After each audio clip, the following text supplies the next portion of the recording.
كتاب الله كتاب الله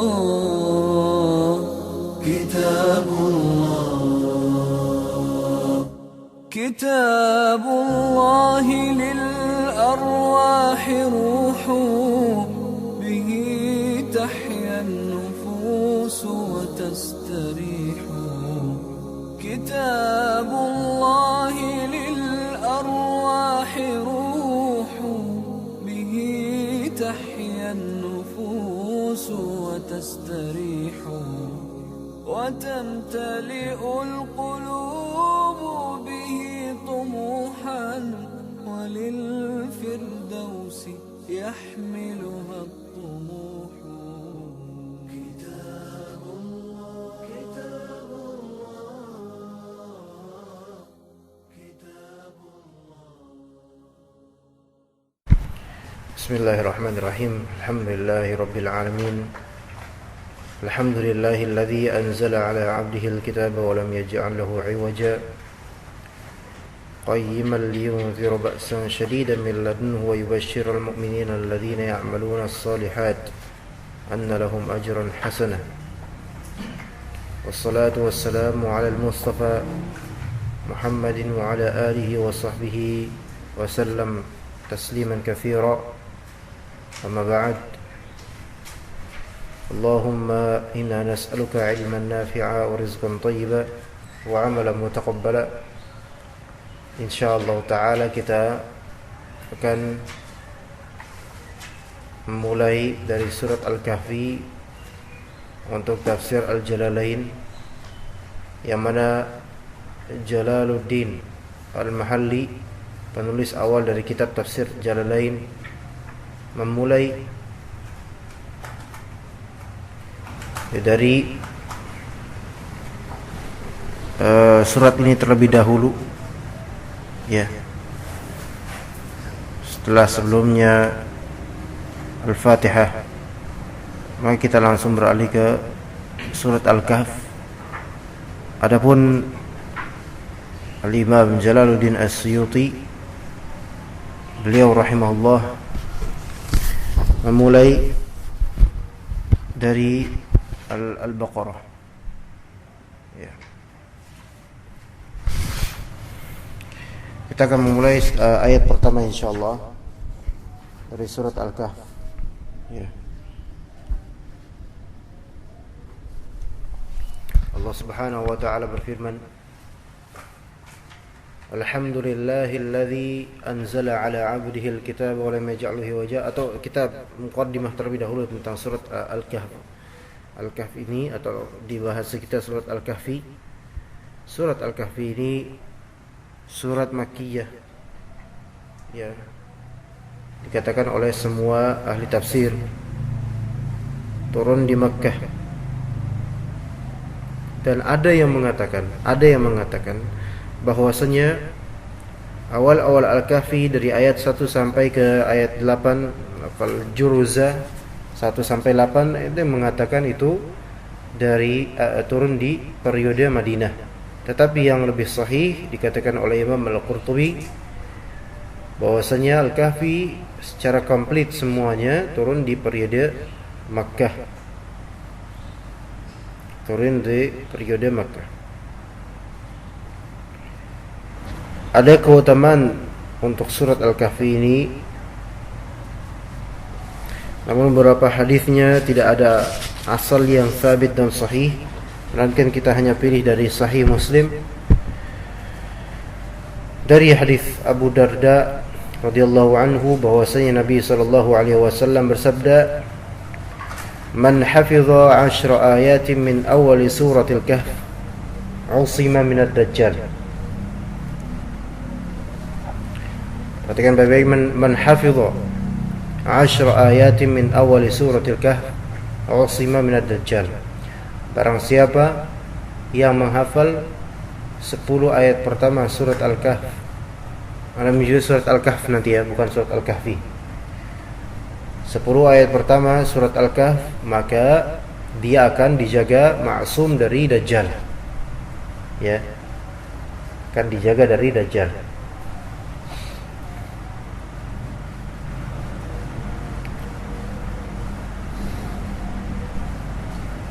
Dan juga keutamaan di antara surat Al-Kahfi, memberikan cahaya bagi orang yang membacanya di malam Jumat atau di hari Jumatnya.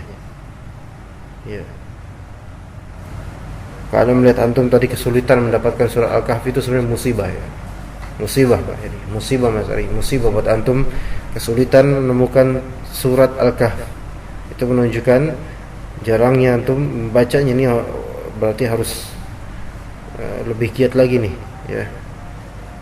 Karena disunnahkan untuk membacanya tiap Jumat. Ya kalau nggak bisa ya kok sempat aja. Ya sebenarnya sempat sebenarnya. Ya harus bisa. Harus berazam untuk membaca surat ini.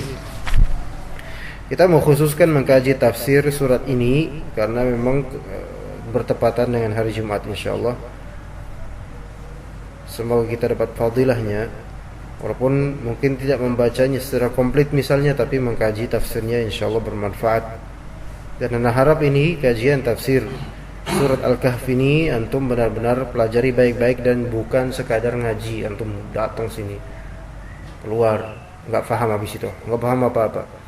Nggak boleh kayak gitu ya, karena ini ayat Allah Azza wa Jalla, dan juga ini salah satu surat yang memiliki keagungan ya, berbeda mungkin dengan surat Al-Isra. Kita kaji pada hari Rabu ya, tafsir juz 15 itu ya. Surat Al-Isra dianjurkan dalam riwayat At-Tirmidzi, Rasulullah kata Aisyah radhiyallahu anha bahwasanya Rasulullah SAW tidaklah beliau tidur kecuali setelah membaca surat Al-Isra dan surat Az-Zumar, surat Bani Israel dan surat Az-Zumar. Itu sebelum beliau sallallahu alaihi wasallam tidur, beliau telah selesai membaca surat Bani Israel dan surat Az-Zumar. Dua surat itu. Ya, itu satu juz. Maksudnya total sekitar 20-an halaman. Surat Al-Isra dan surat Az-Zumar sebelum beliau tidur.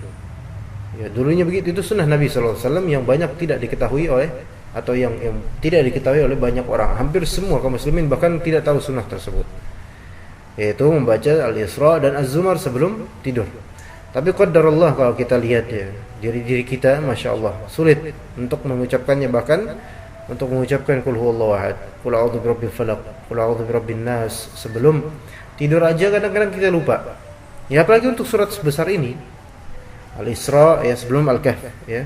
Al-Isra juz 15 sekitar berapa ayat totalnya? 111 ayat Al-Isra ya. Belum Az-Zumar. Nah ini panjang-panjang suratnya ini. Ya ibarat seperti Al-Kahf lah, panjang, lumayan panjang.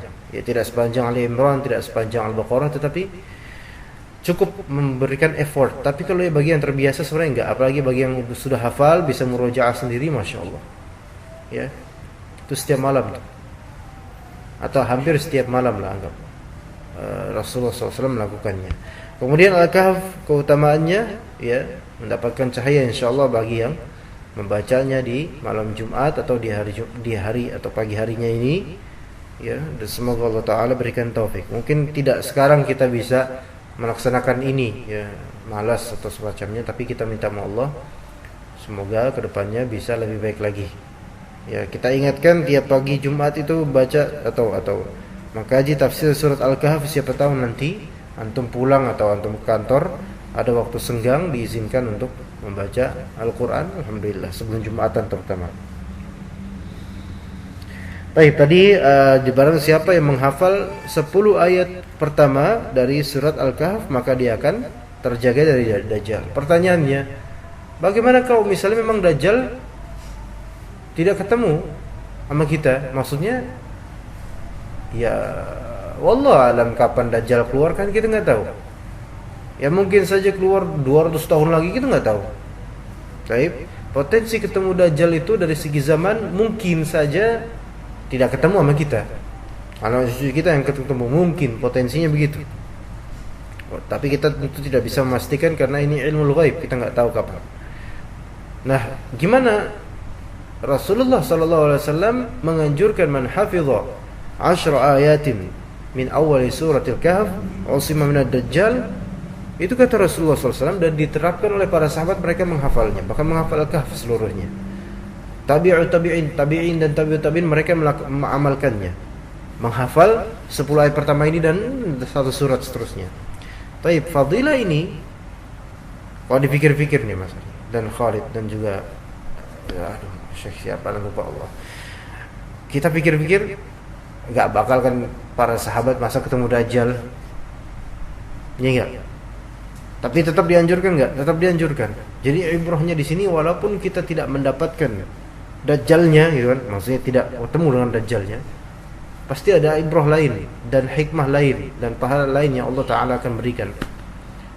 Atau bisa jadi ya, Dajjal di sini mungkin ya, baik Dajjal yaitu Dajjal yang kita tahu, yang kafir, yang bisa menyihir dan seterusnya dengan izin Allah di akhir zaman, atau anak-anak buahnya Dajjal juga.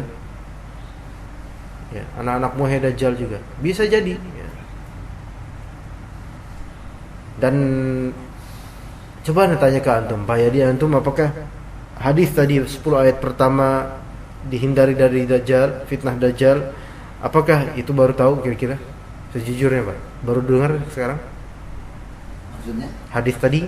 Iya baru dengar. Baru, Mas Ali? Udah dengar? Alhamdulillah. Dajjal udah banyak tapi Enggak, maksudnya hadis 10 menghafal 10 ayat pertama baru dengar. Baik. Udah dengar. Khalid baru dengar? Udah dengar. Antum juga udah dengar. Alhamdulillah. Tapi diamalkan enggak? Baik, urusan pengamalan nanti aja, yang penting tahu dulu ya. Tapi ini memang sunnah, ini sunnah ya, enggak wajib. Jadi jangan dianggap sebagai wajib. Cuman bagi talibul ilm baiknya ya amalkan. Kita tidak mendapatkan Dajjal, tapi mungkin bagi yang mengamalkannya karena ingin menghindari fitnah Dajjal, dia beramal 10 ayat pertama dihafal. Baik. Kemudian mungkin saja Allah Subhanahu wa taala akan menghindari dia dari Dajjal yang ada di zaman sekarang. Dajjal yang ada di zaman sekarang. Loh, gimana Dajjal? Dajjal maknanya adalah tukang tipu, kadzdzab, khadda'. Arti kata ada Dajjal itu artinya tukang tipu, penipu dari segi agama terutama ya. Dan kalau sebagian ulama menyatakan bahwasanya Dajjal di zaman sekarang itu lebih mengerikan dan lebih buruk daripada Dajjal nantinya tuh. Atau bisa dibilang ahlul bidah itu lebih buruk daripada Dajjal makarnya. Paham? Ngerti maksudnya? Ahlul bidah yaitu orang menyerukan kepada kebid'ahan, itu makarnya lebih antum takutkan harusnya daripada Dajjal. Tapi kalau misalnya Dajjal itu kapan datangnya? Sekali saja. Ya. Bedanya dengan ahlul bidah. Tapi ahlul bidah itu enggak sekali, terus-menerus estafet akan ada terus, ya kan? Bergulir siliwak dan juga fitnahnya juga enggak satu doang ahlul bidah itu. Dan ragamnya banyak. Dajjal disebutkan ciri-cirinya enggak? Ya, ciri-cirinya matanya satu yang masih berfungsi. Kemudian ada tulisan kafarah jelas. Ini orang-orang beriman, mereka mengimani hadis Nabi SAW akan tahu ini Dajjal, ya kan? Maka kata Nabi SAW, jika mendengar kabar tentang Dajjal, antum lari, jangan malah deketin, ya kan? Apa pelajarannya, ikhwan? Apa pelajarannya? Pelajarannya adalah ketika antum menemukan penipu, antum jangan ngesok untuk deketin dia, apalagi untuk ngedakwahin, karena antum nggak punya apa-apa gitu. Nah, Dajjal di zaman sekarang dan zaman setelah Nabi SAW sampai nanti hadir Dajjal beneran, itu Dajjal itu adalah ahlul bid'ah, yaitu dai-dai penyeru ke neraka jahanam. Dan mereka harus lebih kita takutkan daripada kehadiran Dajjal beneran. Maksudnya Dajjal beneran udah jelas tanda-tandanya, tapi ahlul bid'ah kadang-kadang tanda-tandanya nggak jelas, samar, dan kadang ada di barisan kita, ya kan? Dan menyeru dengan syubhat-syubhat yang membuat kita tuh, iya benar juga kata dia. Akhirnya kita terjerumus dan keikut dengan ketertipuan Dajjal kecil ini, ya kan? Jadi memang makarnya Dajjal itu besar sekali. Banyak orang, hampir semua terfitnah nanti. Kecuali yang imannya masih ada, yang teguh imannya. Banyak orang terfitnah. Karena sihirnya luar biasa tinggi tingkatnya. Gak ada penyihir yang seperti itu. Orang-orang terfitnah karena mereka terbiasa termagiskan dengan dunia. Yaitu tersihir mata mereka dengan dunia, harta dan seterusnya. Gampang sekali direbut oleh Dajjal orang-orang seperti ini. Ya. Dan ada orang yang kemudian nantang, ya pengen tahu Dajjal kayak gimana. Ketika melihat hebatnya, tadinya dia nggak mengingkari Dajjal itu kafir. Ketika melihat hebatnya, orang itu keikut. Karena apa? Ngesok. Ya. Nabi SAW menyuruh ketika kalian mendengar adanya kabar Dajjal, pergi, jangan deketin, lah kabur, lari. Kemudian Dajjal tidak bisa memasuki Mekah, ya kan? Gak bisa memasuki tanah haram, karena ada malaikat yang menjaga dari Dajjal tersebut, gak boleh masuk. Tapi Ahlul Bidah masuk gak ke Mekah dan Madinah?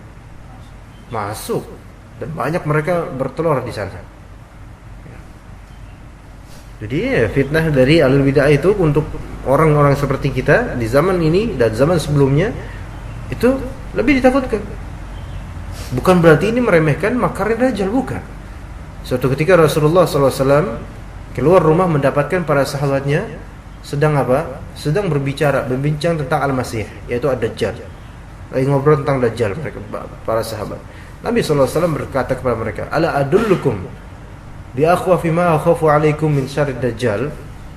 Kalian mau enggak aku tunjukkan hal yang lebih aku takutkan terjadi pada kalian dibandingkan dengan fitnah Dajjal? Ada yang aku lebih takutkan. Bala ya Rasulullah, apa ya Rasulullah? Ya tentu saja. Kata Rasulullah, asyirkul khafi, kesyirikan yang terselubung. Kesyirikan yang terselubung kemudian Rasulullah tafsirkan, yaitu seseorang memperbagus sholatnya karena ada penglihatan dari orang lain, dari seorang lain. Itu syirik kecil, riya. Ternyata riya itu lebih ditakutkan oleh Rasulullah terjadi menimpa pada kita semua dibandingkan dengan Dajjal. Kenapa? Jelas karena Dajjal jelas, tapi kok riya? Setiap orang kena syubhatnya dan susah untuk mendeteksinya. Itu lebih Rasulullah takutkan. Dajjal tidak akan ketemu dengan sahabat Nabi, ya kan? Tidak ketemu. Tetapi riya itu bukan hal yang aneh bagi manusia seperti kita. Mudah sekali kita beribadah kemudian timbul rasa riya, sangat mudah. Dan kadang menangkalnya itu sulit, kecuali yang Allah rahmati gitu. Ya, jadi tetap ada manfaatnya kita menghafalkan 10 ayat pertama surat Al-Kahf, ya. Yang kalaupun kita tidak ketemu Dajjal, moga-moga kita selamat dari Dajjal kecil ini. Ya, karena terutama di zaman fitnah seperti sekarang, Rasulullah SAW telah wafat. Tanda-tanda dekatnya kiamat. Kemudian kejahilan merebak, ilmu pun merebak banyak. Itu tanda-tanda dekatnya hari kiamat. Tetapi sekalipun ilmu itu banyak merebak di mana-mana, tapi pengamalannya enggak, banyak yang enggak ikut, enggak mengamalkan. Ilmu merebak di mana-mana, tetapi amalannya tidak. Kemudian ilmu dianggap sesuatu yang ringan, remeh dan seterusnya. Karena udah saking banyaknya. Kalau kita lihat tanda-tandanya di grup-grup WhatsApp, banyak artikel-artikel di-share oleh ikhwan-ikhwan, ya kan? Kemudian kita skip aja kan, nggak kita baca. Kalaupun kita baca, udah selesai. Ilmu banyak kertas kemudian banyak tersebar. Itu diantara tanda-tanda hari kiamat, tanda-tanda dekatnya hari kiamat, tanda-tanda kecil, bukan tanda-tanda besar. Dajjal itu baru tanda besar itu. Tapi sebelum Dajjal itu datang, roisnya itu, bosnya ini, maka Dajjal kecil ini, mereka lah yang sekarang beroperasi.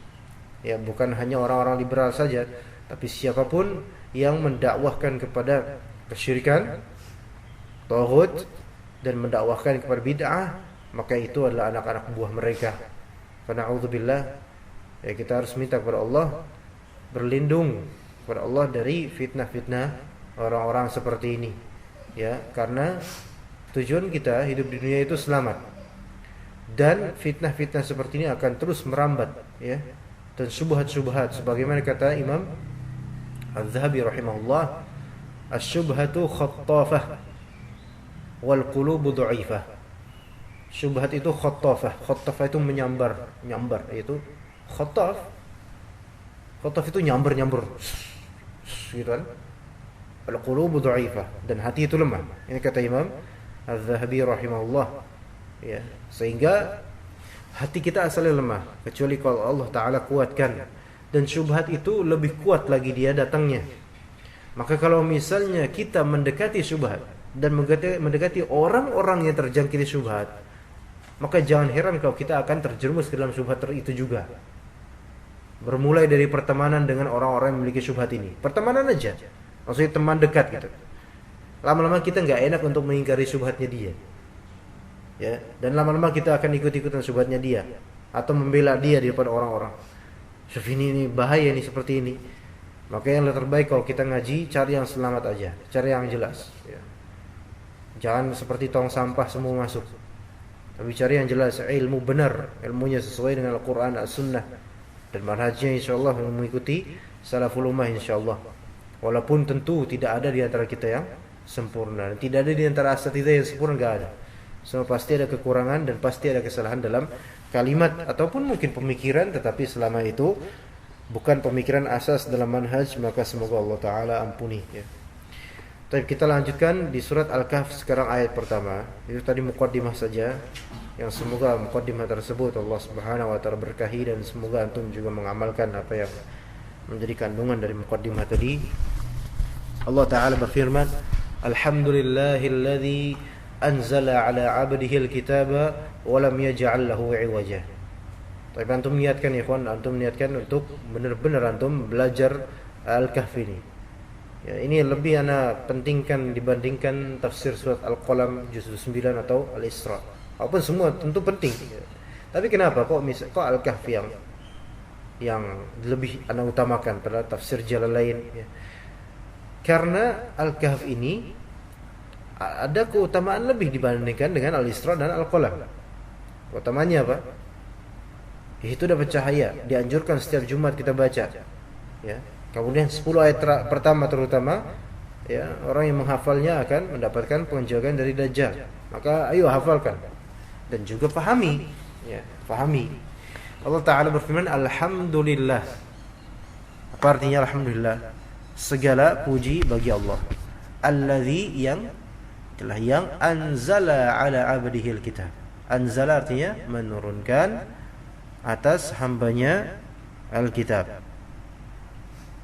Walam yaj'al lahu 'iwaja. Dan dia tidak menjadikannya bengkok. Iwaj ini artinya bengkok. Oke, kita belum masuk tafsir lain, cuman ana pengin antum fahami benar-benar makna ayat ini sebelum ke tafsir jalan yang singkat itu. Alhamdulillah, tapi itu udah jelas. Alhamdulillah, segala puji bagi Allah ya. Yang anzala ala abdihil kitab. Anzala artinya menurunkan pada siapa? Abdihi, hambanya. Taib abdihi di sini disebutkan enggak namanya siapa? Ketahuan enggak? Enggak tahu. Ya, jadi abdihi di sini seperti umum, hambanya. Siapa hambanya? Ya. Karena hamba Allah banyak. Ada di antara mereka yang merupakan malaikat, ada di antara mereka yang merupakan rasul, ada yang nabi, ada yang orang biasa, saleh biasa, ada yang bahkan dia fasik tapi hamba Allah. Yang diturunkan apa? Alkitab. Apakah Alkitab di sini disebutkan kitab apa? Enggak juga, ya kan? Syuf ini perhatikan dua kata abdihi dan juga Alkitab, antum perhatikan. Akan Anda jelaskan di sini. Abdihi dan juga Alkitab. Ya. Tapi itu notis ya, antum notifikasi itu, antum perhatikan itu nanti ya. Sebelum kita melanjut ke walam yaj'al lahu 'iwaja, belum, itu nanti aja. Itu nantian dikit. Coba kita mulai dari tafsir Jalalain, antum mungkin belum ada bukunya, tapi nanti insyaallah akan kita beli insyaallah. Alhamdulillah, itu dulu tafsir Jalalainnya gimana. Alhamdu tadi segala puji ya. Kata Al-Imam Jalaluddin Al-Mahalli, Alhamdu huwa al-wasfu bil jamil. Itu pensifatan dengan keindahan, kebaikan, kebagusan. Alhamdu yang memuji. Dan memuji adalah al-wasfu bil jamil, mensifati yang dipuji dengan keindahan atau kebaikan. Ya enggak? Kalau misalnya anak muji antum dengan kayak gini, Masya Allah, antum celananya di bawah mata kaki, luar biasa antum ini. Ini pujian bukan? Pujian Pak. Masya Allah, antum jenggotnya dicukur. Masya Allah, fulan berzina gitu kan. Itu pujian bukan? Bukan, itu sindiran keras itu. Ya. Kalau muji, Masya Allah antum luar biasa, pakaian antum bagus banget, Masya Allah, anak suka. Nah ini alhamdulillah, ini madah, memuji. Ya. Jadi alhamdulillah, kata Al-Jalaluddin Al-Mahalli, al-wasfu bil jamil, yaitu mensifati dengan keindahan. Dan yang di sini yang dipuji bukanlah makhluk, tapi Allah Ta'ala yang kita puji. Tsabitun lillahi Ta'ala, tertetapkan untuk Allah Ta'ala. Ya. Dan alhamdulillah berarti suatu pensifatan yang bagus hanya untuk Allah Ta'ala. Kemudian dikatakan oleh Jalaluddin Al-Mahalli, wa halil muradu al-i'lamu bidzalika lil iman bihi aw ats-tsana'i bihi aw huma ihtimalat afyaduha ats-tsalits. Dan apa sih yang dimaksud dengan alhamdulillah? Apa sih yang diinginkan dengan lafal alhamdulillah? Ya. Syuf di sini ana kasih tahu, kawan. Dalam ilmu balaghah ada dua macam pemaknaan kata atau kalimat. Ada khabar dan ada satunya lagi insya. Ada yang namanya khabar, ada yang namanya insya dalam ilmu balaghah dan usul fiqih. Khabar itulah khabar, pengkabaran tentang sesuatu. Contoh, kalimat I love you, saya cinta kamu, itu khabar atau insya? Khabar bukan, Pak? Insya apa? Memang antum tahu insya? Kok antum jawab insya? Khabar bukan? Khabar. Kipas angin itu bergerak, khabar atau bukan? Khabar. Kemudian Anda bermuka dua, khabar juga. Jenggot Bapak Yadi putih, khabar. Dan tadi khabar terus itu, dan kita tahu itu khabar karena memang itu mudah sekali dicerna. Sekarang misalnya Anda bilang jangan bergerak, apakah itu suatu khabar? Bukan. Nah berarti yang bukan merupakan pengkabaran maka dia adalah insya.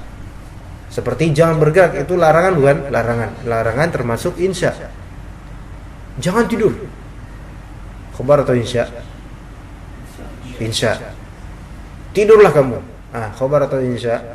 Insya. Kalau misalnya dalam Indonesia kita bilang, begitu dong, khabar atau insya? Insya. Dia bukan mengkabarkan, dia seperti ungkapan, ekspresi aja. Atau semisal pertanyaan, antum sakit Mas Ari, khabar atau insya? Insya atau khabar Pak Yadi? Insya. Antum sakit Pak Yadi. Jadi khabar itu adalah suatu statement atau kalimat yang bisa dibenarkan atau bisa disalahkan. Khabar adalah suatu kalimat yang bisa dibenarkan atau suatu wacana yang bisa dibenarkan atau disalahkan. Misal, kipas angin itu bergerak. Oh iya, antum betul, dia bergerak. Ya. Pagi ini panas sekali. Enggak panas. Enggak. Pagi ini panas sekali. Itu khabar bukan kalimat itu? Pagi ini panas sekali. Khabar bukan? Khabar.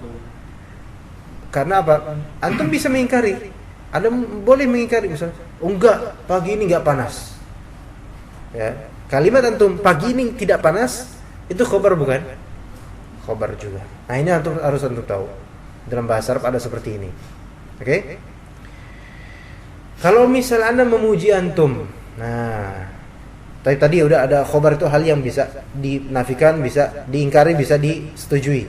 Adapun kalau misalnya insya, antum nggak bisa setuju, nggak bisa ingkar. Contoh, Mas Ari, antum sakit ya? Itu khabar atau insya? Insya.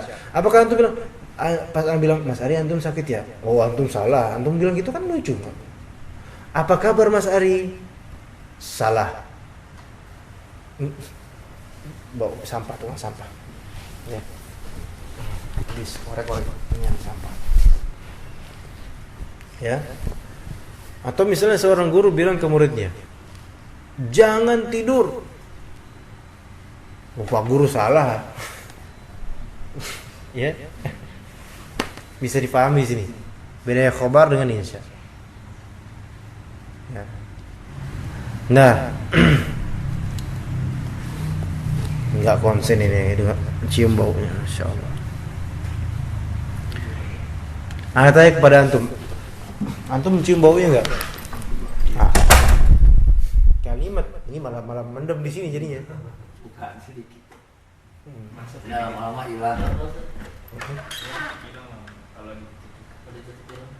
Tuh bilang. Ya lumayan lah. Ada kipas angin soalnya. Nah, tadi sampai mana? Ya, ketika ya, jadi kita sudah tahu khabar dan insya bedanya. Minimal kita udah punya fitrah untuk mengenal itulah. Karena gampang insyaallah. Sekarang ada beberapa kalimat atau macam-macam kalimat yang dia memang dia adalah khabar secara zahirnya, tetapi bisa juga dimaknai secara insya, secara makna. Ya, kadang-kadang kayak gitu. Ya. Contoh misalnya di surat Al-Baqarah Allah Ta'ala berfirman, "Dzalikal kitabu la raiba fihi." Itu adalah kitab, ini adalah kitab yang tiada keraguan padanya, ya enggak? Itu khabar atau insya coba? Kayaknya antum yakin banget Pak, insya. Khabar. Dan ini adalah kitab yang tidak ada keraguan padanya. Khabar. Mengabarkan bukan itu? Mengabarkan bahwa ini adalah kitab yang enggak ada keraguan padanya. Gimana Pak? Insya atau khabar? Insya. Kok insya? Kalau kabar dua. Iya kan suatu pengkabaran kan. Misalnya Pak Yadi bilang ini adalah air putih yang bagus rasanya. Khabar atau insya? Khabar. Ini adalah kitab yang tiada keraguan padanya. Khabar atau insya? Khabar, khabar ya. Tetapi dia lafalnya memang khabar dan itu benar. Dan kita benarkan itu kalimat yang benar. Kitab ini memang nggak bisa kita ragukan dari Allah Ta'ala. Tapi bisa juga memiliki siratan makna. Siratan makna berarti bukan yang zahir ya, yaitu yang terpahami siratan maknanya insya, karena berupa apa? Perintah atau larangan. Ini adalah kitab yang tidak ada keraguan padanya. Berarti jangan ragu pada kitab ini. Paham nggak? Secara makna kalimat jangan ragu pada kitab ini, itu antum pahami dari kalimat khobar tersebut. Ya, paham nggak? Ini adalah kitab yang tidak ada keraguan padanya. Itu khobar bukan? Khobar. Tapi yang antum pahami bisa nggak paham secara insya? Bisa. Yaitu jangan antum ragu terhadap kitab ini. Ya, itu yang diinginkan oleh Allah Ta'ala, itu yang ditafsirkan oleh para ulama tafsir terhadap ayat tersebut. Oke, sekarang alhamdulillah itu lafalnya khabar bukan? Segala puji bagi Allah. Khabar, hanya segala puji hanya bagi Allah, khabar. Tetapi di sini ya bisa nggak dimaknai dengan secara insya? Ya bisa. Itu bisa bermakna ya bukan bisa bermakna perintah. Pujilah Allah Ta'ala dengan segala pujian, bisa. Karena hanya Allah lah pemilik segala pujian. Atau bisa juga dia bermakna insya untuk masalah sana. Sana itu artinya adalah memuji. Ketika seseorang memuji, maka dia bisa masuk ke dalam bab insya, bukan khobar. Paham gak? Misalnya, ana puji antum Mas Ari, Allahu Akbar, antum ini pinter banget Mas Ari. Taib. Itu sebenarnya yang ana inginkan, mengkabarkan atau bukan? Mengkabarkan atau mengungkapkan kekaguman? Mengungkapkan kekaguman itu enggak mesti kabar. Paham enggak? Bisa. Ini buka ya, biar enggak keruh otaknya. Udah enggak lagi ya? Insyaallah udah enggak lagi. Kalau misalnya masih ada baunya pun antum hirup bareng-bareng biar habis itu bau ya. Tapi antum ini antum sampai jam berapa kira-kira mau kajian di sini? Enggak kerja. Oh, libur. Kenapa libur? Dari perusahaan libur. Alhamdulillah. Tapi kalau misalnya kedepannya jam 6 ya? Oke, nggak apa-apa. Berarti satu sesi aja. Maksudnya kalau misalnya antum nggak apa-apa. Tadi misalnya anda mujian tuh Mas Ari. Anda pujian ya. Allah Akbar antum Mas Ari. Ya, antum luar biasa. Syuf ini kalimat antum luar biasa. Kelihatannya khobar kan? Tapi apa maksudnya anda pujian bukan untuk mengkabarkan antum luar biasa, bukan, tapi mengungkapkan bahwasanya anda memuji antum, bahwasanya antum bagi anda tuh terpuji gitu. Maka ini namanya sana namanya. Apa namanya? Zahirnya susunan kalimatnya itu susunan khobar. Antum luar biasa. Ya khobar. Tetapi maksudnya adalah apa? Sana. Ya, maka di sini katakan oleh Jamal, sana itu artinya apa? Sana itu pujian. Jadi memuji itu ya termasuk insya. Begini maksudnya begini, ikhwan. Antum bilang kepada Allah, bilang alhamdulillah, apakah itu mengkabarkan atau antum memuji sebenarnya? Nah, paham enggak di sini maksudnya? Beda nggak antara mengkabarkan bahwa segala puji bagi Allah dengan benar-benar memuji Allah? Beda nggak? Beda. Misalnya anda bilang ke Pak Yadi, segala pujian itu hanyalah bagi Allah Pak Yadi. Gimana dari kalimat itu terkesan apa? Mengkabarkan atau memuji? Mengkabarkan kan? Pak Yadi, segala pujian itu sebenarnya hakikatnya milik Allah. Taib. Kemudian anda bilang dapat kenikmatan, segala puji bagi Allah. Itu bermaksud mengkabarkan atau memang pengen memuji? Pengen memuji kan? Beda nggak? Kalimatnya sama nggak? Sama. Tapi maksudnya beda. Yang satu mengabarkan kepada Yadi bahwa segala puji itu hanya milik Allah. Yang kedua ada rasa syukur, bukan mengkabarkan, mengekspresikan dirinya ingin memuji Allah atas kenikmatan ini. Faham di sini? Ini berat ya, tapi ini ilmu ya. Antum kalau terbiasa dengan insya Allah bagus. Ini belum sampai satu ayat. Jangan-jangan kita nggak habis satu ayat ini, hanya membahas ini. Tapi ini ilmu ya. Jadi tadi apakah yang dimaksud dengan alhamdulillah ini al-i'lam bidzalika lil iman bihi, yaitu hanya untuk memberitahukan.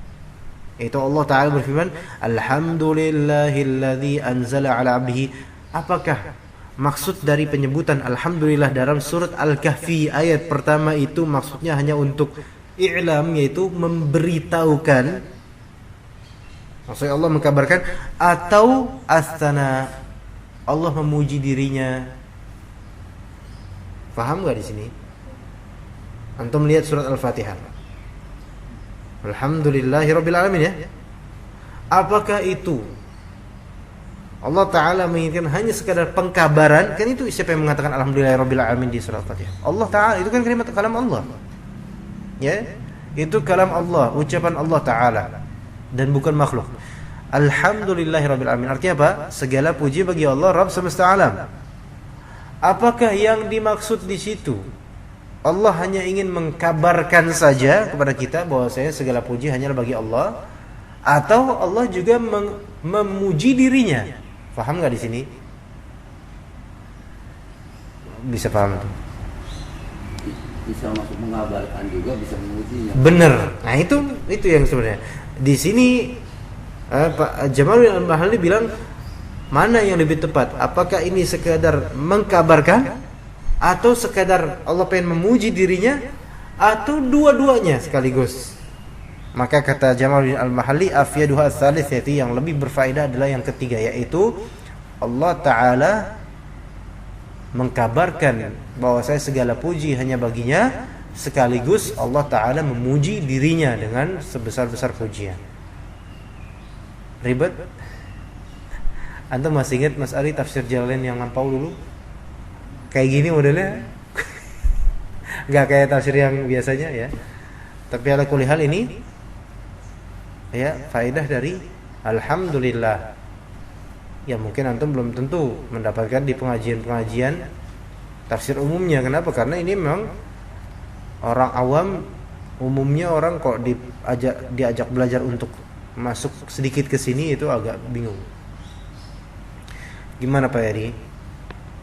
Apakah bisa difahami? Ya, alhamdulillah. Jadi alhamdulillah di sini ya, itu kalam siapa? Kalam Allah Ta'ala. Di sini bukan sekadar pengkabaran segala puji bagi Allah semata, tetapi Allah pun memuji dirinya. Dan begitu pula kita ya kawan. Kalau misalnya kita berbicara alhamdulillah, itu tentu bukan sekadar pengkabaran, melainkan ya kita mengabarkan segala puji bagi Allah sekaligus kita memuji Allah Ta'ala. Oke? Khalas, udah jerak. Itu baru alhamdulillah. Belum alladzi anzala ala 'abdihil kitab. Pujian tadi yang itu masuk insya Ya. Tetapi lafalnya khobar. Karena lafalnya memang khobar memang. Alhamdulillah. Alladzi, yaitu dialah Allah Ta'ala yang anzala. Anzala artinya apa? Menurunkan ala 'abdihi, atas hambanya. Sekarang masalahnya abdihi ini umum atau khusus dari segi lafal ya? Dari segi lafal, hambanya umum atau khusus? Umum. Umum ah? Enggak disebutkan apa itu dia.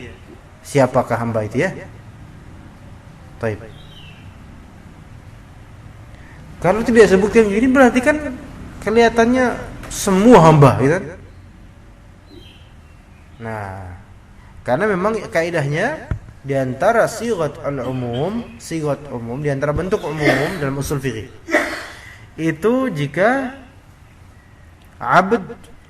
itu jika suatu kata singular dinisbatkan kepada Allah misalnya, itu menjadi umum. Nah ini seperti ini, Abdullah, abdihi, ya, itu umum.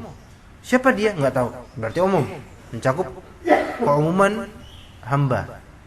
Tetapi para ahli tafsir mereka menafsirkan khusus. Dalam tafsir Al-Jalalain di sini abdihi Muhammadin sallallahu alaihi wasallam. Berarti abdihi di sini siapa? Muhammad. Itu segala puji bagi Allah yang telah menurunkan atas Muhammad alaihi salatu wasallam. Nah, berarti jelas nih ya. Apa yang diturunkan? Alkitab. Sekarang kita lihat Alkitab ini umum atau khusus, kelihatannya. Dia disebutkan enggak kitabnya apa? Sementara yang namanya Alkitab itu banyak.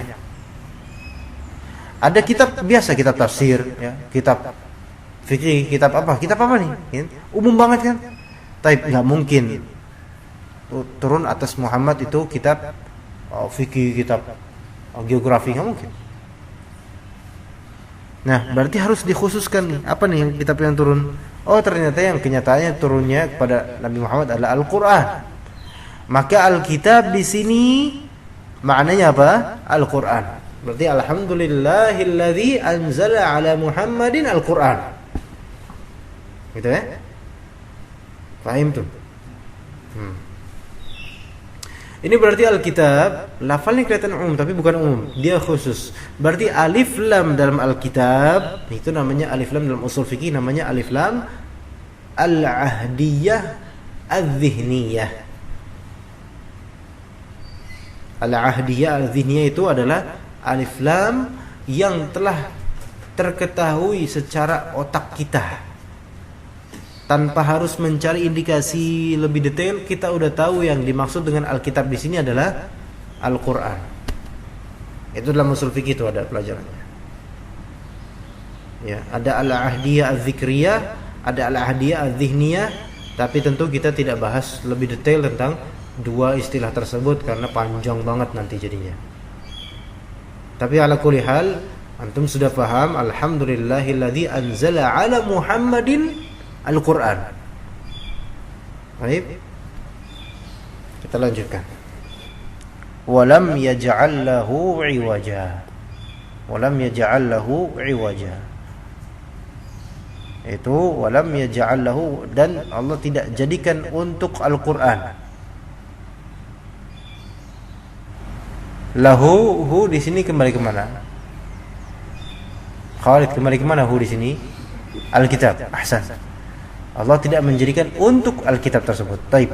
Sekarang Jalaluddin Al-Mahalli dalam tafsirnya menafsirkan lahu itu dengan kata fihi. Walam yaj'al fihi.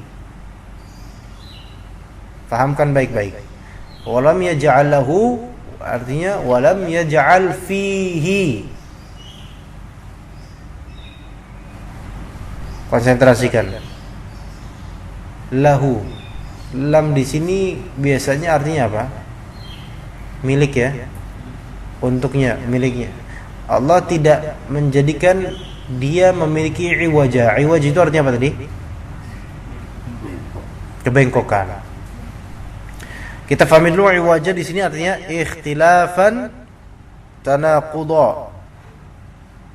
Yaitu ikhtilaf, perselisihan, dan tanaqud, perselisihan yang bersifat apa? Saling menafikan satu sama lain. Pertentangan lah gitu ya. Faham? Iwaj artinya bengkok, kebengkokan, pertentangan di dalam Al-Quran. Baik, udah, iwaj sudah tahu artinya? Oke. Berarti kecacatan lah gitu ya. Nah sekarang, walam yaj'al lahu iwaja, Allah tidak menjadikan untuk Al-Quran itu ada apa? Pertentangan. Gak ada pertentangan kan? Oke. Ditafsirkan oleh Jalaluddin Al-Mahalli, lahu ditafsirkan dengan apa tadi? Fihi. Ya. Kembali ke flashback ke surat Al-Baqarah awal-awal. Dzalikal kitabu la raiba. Apa itu apa? Fihi hudal lil muttaqin. Fihi artinya apa? Fihi artinya apa? Lengkapnya. Fihi. Di dalam Al-Quran. Berarti dia di dalam di surat-surat ada apa? Petunjuk untuk orang-orang yang bertakwa. Sekarang walam yaj'al lahu ditafsirkan apa tadi? Walam yaj'al fihi. Allah tidak jadikan fihi di dalam Al-Quran.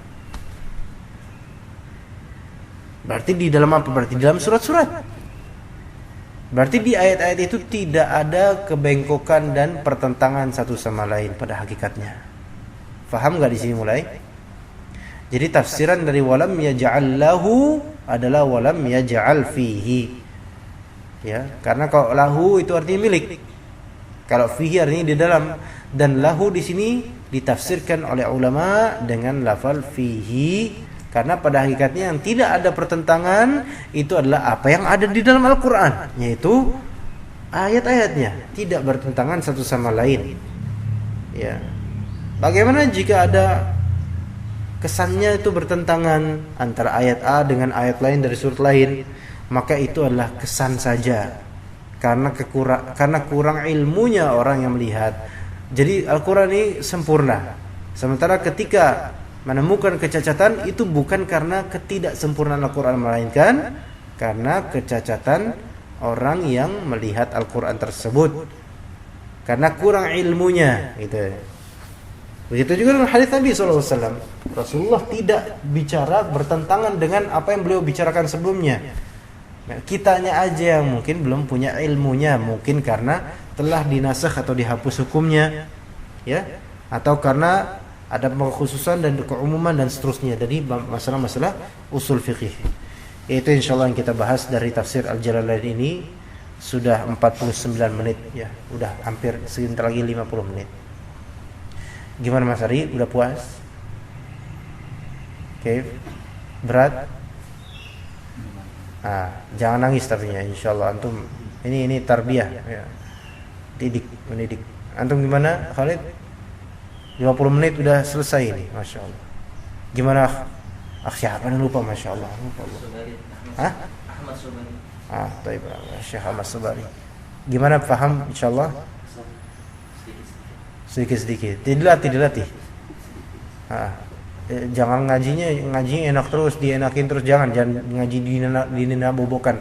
Sekali-kali ngaji yang membuat otak itu sedikit bekerja. Ini kan mumpung pagi nih. Kalau malam baru kayaknya nggak cocok ngaji kayak gini. Capek kerja ngaji kayak gini. Masih bersih. Berarti kotor dong nanti ya, Pak ya. Ya. Taib, ala kulli hal, itu ayat pertama yang bisa kita bahas. Insyaallah kita pekan depan membahas ayat kedua. Tafsir Jalalain ini tafsir untuk kalangan menengah. Dia seperti tafsir Ibnu Katsir. Ya, silakan Pak. Kalau ini masing-masing punya pendapat penafsiran mereka itu, apakah nggak menjadi kontra ya? Hanya persamaan aja. Kan ada penafsiran Al-Jalalain, penafsiran Ibnu Katsir. Ya, taib. Dalam ilmu tafsir kata Syekhul Islam Ibnu Taimiyah, itu kan perbedaan ya, ikhtilaf ya. Ikhtilaf itu ada yang ikhtilaf at-tanawwu' dan ada ikhtilaf at-tadad. Kalau ikhtilaf at-tanawwu' itu perbedaannya bersifat variatif saja, yang tidak saling bertabrakan satu sama lain. Yang kayak gini tidak masalah karena justru memperkaya ilmu tafsir insyaallah. Bagaimana dengan ikhtilaf at-tadad? Yaitu khilafiyah yang bertentangan antara satu pendapat dengan pendapat lainnya, itu beda. Yang satu bilang menafsirkan ini adalah haram, yang satu mengatakan ini tidak sampai haram. Maka bagaimana dengan yang itu yang bertentangan itu? Itu adalah ijtihad ulama. Bagaimanapun pasti di antara salah satunya ada yang salah atau ada pasti yang benar. Ya. Bagaimana kita menyikapinya? Kita sebagai muqallid itu ikut-ikutan aja, enggak apa-apa. Ya, selama yang mengajarkan kepada kita adalah orang yang insyaallah berilmu dan bertakwa dengan ilmunya menurut kita, maka gak masalah dengan itu. Para ulama ahli tafsir banyak kitab-kitab tafsir Ibnu Katsir, tafsir Jalalain, tafsir itu, ya gak apa-apa. Mereka menafsirkan, dan selama mereka tidak keluar dari koridor salaf dalam menafsirkan terutama masalah akidah, dan selama mereka juga merinci dengan ijtihad mereka, maka mereka tidak dipersalahkan dengan itu. Walaupun pasti ada salahnya karena namanya manusia. Tapi begitu Pak ya, insyaallah. Subhanallah. Yang dikasih oleh la ilaha illa anta astaghfiruka wa atubu ilaik.